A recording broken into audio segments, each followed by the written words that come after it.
Acabou essa historinha de ficar estudando tudo em direito tributário, tá? A fim de estudar somente o que mais cai, eu vou trazer aqui os 5 temas mais importantes de direito tributário para o AB. Então, você sabe que a FGV tem os seus queridinhos. Você não precisa ler os livros aqui, meu, de direito tributário, não. Ver reforma tributária, tributos em espécie, processo tributário, calma, fica aí. Eu quero te dizer o que é mais importante em direito tributário para você fechar, para você se garantir, tá? E aí eu te convido para você ficar aqui comigo até o final, para você ver os 5 temas mais recorrentes. Não adianta estudar tudo de maneira superficial, melhor você dominar temas que realmente caem. E aqui vamos direto ao ponto. Professor, eu me chamo Felipe Duque, sou professor aqui no Estratégia OAB em Direito Tributário, e aqui estão os 5 assuntos que você precisa saber para garantir os pontos de tributário na primeira fase. Primeiro tema mais importante, saber ali o conceito de tributos e quais são as espécies tributárias. Eu sei que isso parece básico, mas questões sobre o artigo 3º do Código Tributário Nacional e sobre a classificação das espécies tributárias aparecem praticamente em toda a prova do OAB. A FGV adora perguntar sobre qual a diferença entre uma taxa e uma tarifa e quais são as características que diferenciam um tributo de uma multa, né? E aqui eu vou colocar uma tabela para você só saber as 5 espécies tributárias e algumas características e também essa diferença crucial entre taxa e tarifa. 2 tabelinhas, massa, só o filé da muriçoca, para quem está aqui conosco está acostumado. Aqui no Estratégia OAB é sempre assim, a gente dá o melhor. Eu quero que você comente aqui se aqui está sendo útil para você. Olha, o segundo tema mais importante é sobre competência tributária, tá? Competência tributária também envolve, de certo modo, o que a gente chama de limitações ao poder de tributar. E é um dos temas mais cobrados, né, pela FGV, é sobre os princípios constitucionais tributários e também sobre as imunidades, ou seja, o que é que eu não posso cobrar em direito tributário? A FGV ama simplesmente perguntar sobre o que é a anterioridade no direito tributário, que é, poxa, você não pode cobrar nada que valha para coisas que aconteceram lá atrás. É sempre daqui para frente, né? Também sobre as imunidades, ou seja, sobre coisas que eu não posso tributar de maneira nenhuma. Então, esses princípios você não pode errar. Princípio da legalidade, só a lei pode instituir ou aumentar um tributo, e também ali as suas exceções, assim como a anterioridade anual e a anterioridade nonagesimal, né? Tributo só pode ser cobrado no exercício seguinte, ou então 90 dias após a publicação da lei, a anterioridade nonagesimal. E nós temos algumas exceções a esses princípios. Eu vou colocar aqui uma tabelinha massa, só o filé da muriçoca. Se você não pausou o vídeo, mas não comentou aqui embaixo, eu vou ficar triste com você. Comente aqui que eu quero ver se você tá por dentro, beleza? E nós também temos algumas imunidades, que são justamente essas impossibilidades de você cobrar, que são mais cobradas pela FGV. Em especial, a imunidade recíproca, né?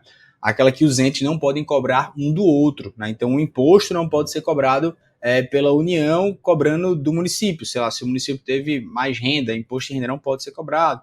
Se houve uma movimentação financeira nas contas do município, né, o IOF, isso não pode ser cobrado, tá? Terceiro tema que mais cai, obrigação tributária e responsabilidade tributária. E esses temas, eles tendem a aparecer em provas porque a FGV adora cobrar a responsabilidade tributária. Mas vamos ficar no básico, vamos diferenciar o que é uma obrigação tributária. Existe uma obrigação tributária principal e um acessório. A obrigação principal, ela tem por objeto você pagar um tributo ou pagar uma penalidade tributária. Está lá no artigo 113 do CTN. Já a obrigação acessória é quando a gente tem deveres instrumentais, por exemplo, declarar uma nota fiscal, emitir uma nota fiscal, escriturar um livro, é tudo que não envolve pagar necessariamente um tributo ou uma multa. E isso é bem interessante, diferenciar a obrigação tributária principal de acessória. Mas veja que coisa curiosa, se você deixa de cumprir uma obrigação acessória, sei lá, de entregar um documento, isso pode virar uma obrigação principal, porque pode se converter em uma obrigação de pagar uma multa, beleza? Em responsabilidade tributária, as diferenças entre o artigo 134 e 135 do CTN na sua literalidade é mais cobrado.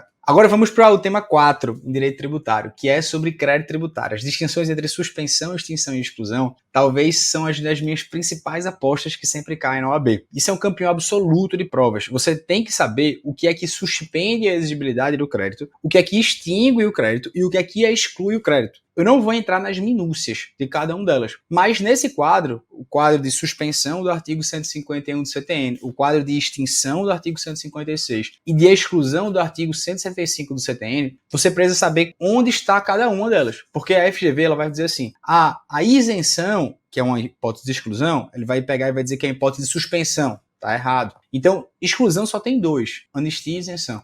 Aí você depois faz o mnemônico da suspensão do crédito tributário, que é moderé Cocó Tupá, foi assim que eu quis decorar. Mod moratória, DE depósito integral, RE de reclamação e recursos RE, concessão de liminar, que é o liminar barra tutela, Tupá, porque é tutela antecipada ou parcelamento. Então eu gravei assim, você pode pegar o mnemônico, mas decorou suspensão e exclusão, o resto é extinção do crédito tributário. Isso sempre vem em provas, tá? As distinções, portanto, se ele vai cobrar uma hipótese que é de suspensão, vai querer confundir você com a outra. Então grava aqui suspensão, extinção e exclusão do crédito tributário, essas distinções sempre estão em provas. O quinto tema que mais cai em provas da FGV são dos tributos em espécie. Como assim, professor? A gente saber conhecimentos práticos sobre os principais impostos. Você não precisa saber de tudo, dos mínimos detalhes, mas você precisa pelo menos saber qual é o fato gerador e de quem é a competência. Então, por exemplo, você saber sobre as novidades da reforma tributária é uma grande aposta minha.